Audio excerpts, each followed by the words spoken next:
с каким номером Загитова выступит на финале. Также в этом выпуске Загитова вернется, чтобы реабилитироваться. Подписывайтесь на канал и ставьте лайки, а теперь к новостям.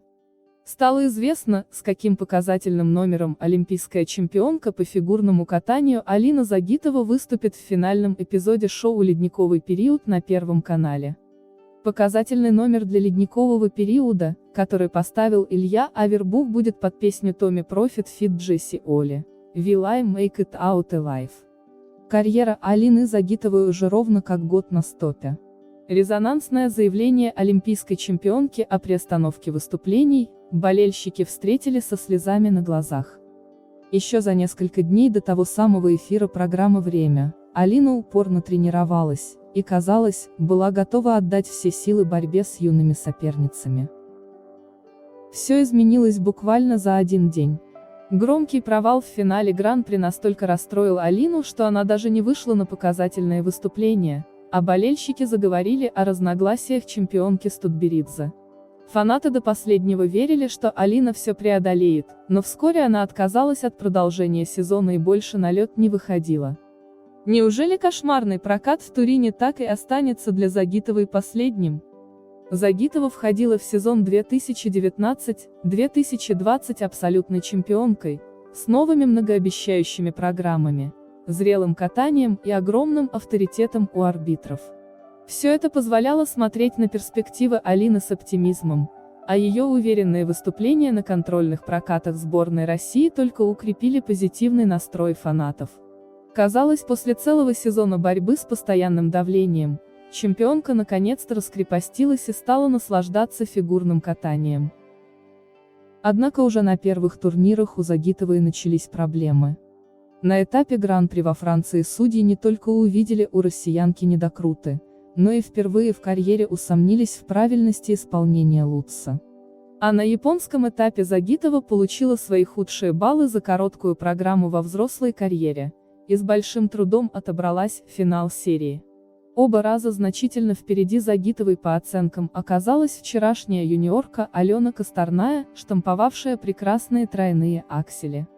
Безупречная, я ухожу. Несмотря на трудное начало сезона, Загитова убеждала болельщиков, что у нее все хорошо. Она катается в свое удовольствие и не ставит цель соревноваться с кем-то из девочек. Но в финале Гран-при стало очевидно, что Алина выглядела напряженной и явно чувствовала давление из-за того, что юные коллеги по группе обладают более серьезным техническим арсеналом.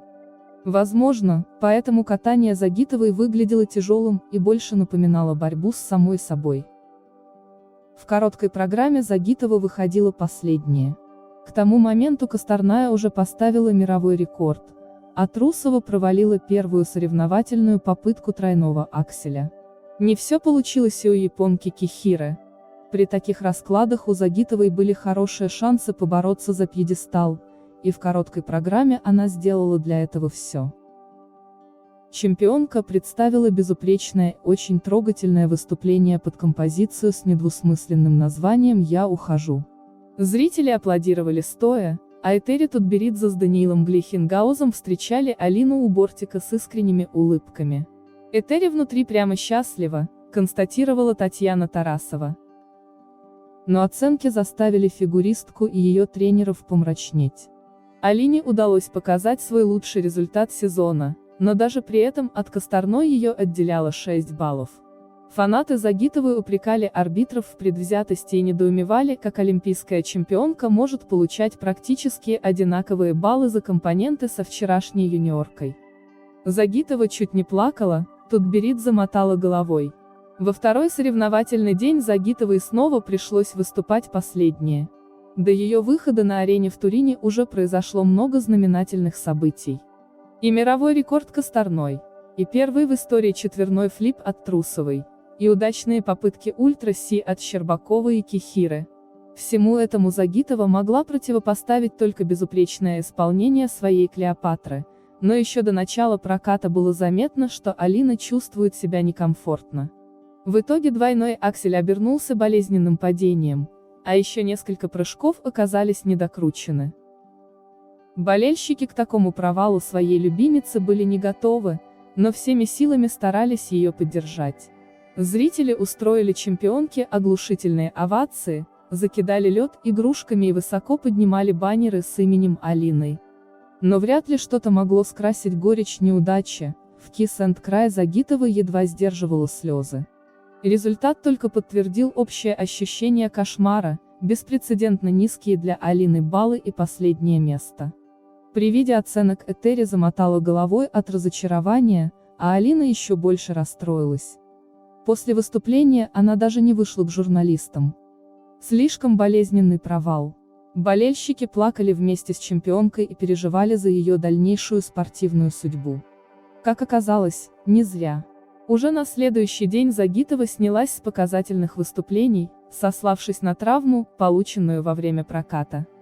Алина вышла к зрителям и поблагодарила их за поддержку, а в ее глазах стояли слезы. Чемпионка призналась, что ей тяжело говорить. В тот же день Алина обратилась к болельщикам в Инстаграме, успокоив их и приободрив. «Для меня ваша любовь дороже золота. Вы лучшие, вы самые замечательные, и вместе мы будем идти только вперед». Тогда казалось, что Алина вновь найдет в себе силы пережить неудачу и станет еще сильнее.